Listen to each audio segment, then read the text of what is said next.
In today's video, I'm going to teach you a guide how to see previous projects in Lovable AI.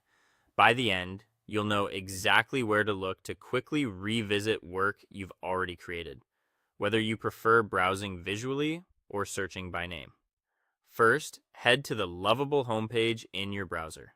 Once you're there, take a moment to scroll down the page. You'll find a section labeled Recent Projects.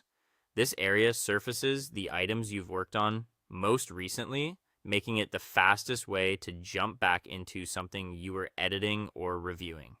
If you see a project you want, simply click it to open.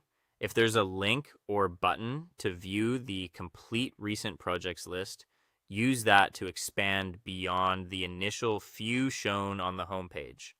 Depending on your layout, projects might appear as cards or a compact list.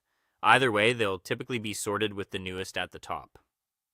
Next, look to the side panel.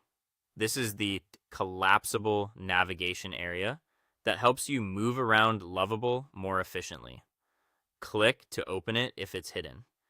Inside, you'll often see a dedicated spot that mirrors your recent work, so you can access the same set of projects without scrolling the main page.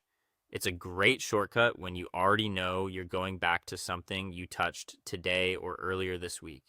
When you spot the project you need, click it to open. If you prefer keeping your dashboard visible, you can open projects in a new tab using your usual browser shortcut. If you're not sure where a project lives or you remember only part of its title, use the search option.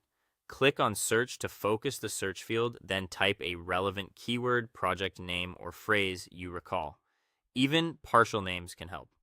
Press enter to see matches and refine your query if the list is long.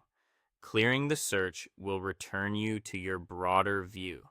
Finally, explore the highlight area. Click on highlight to see any projects that are surfaced as important or spotlighted in your workspace. This view is handy when you're revisiting key items frequently, since it keeps them just a click away. If you don't see anything there yet, no problem. It will become more useful as your activity grows. To recap, you can revisit previous work from the homepage's recent projects, from the side panel's quick access, through the search bar and in the highlight view. Use whichever path matches how you remember your project. That's all for today. Thank you for watching, and I'll see you guys in the next one.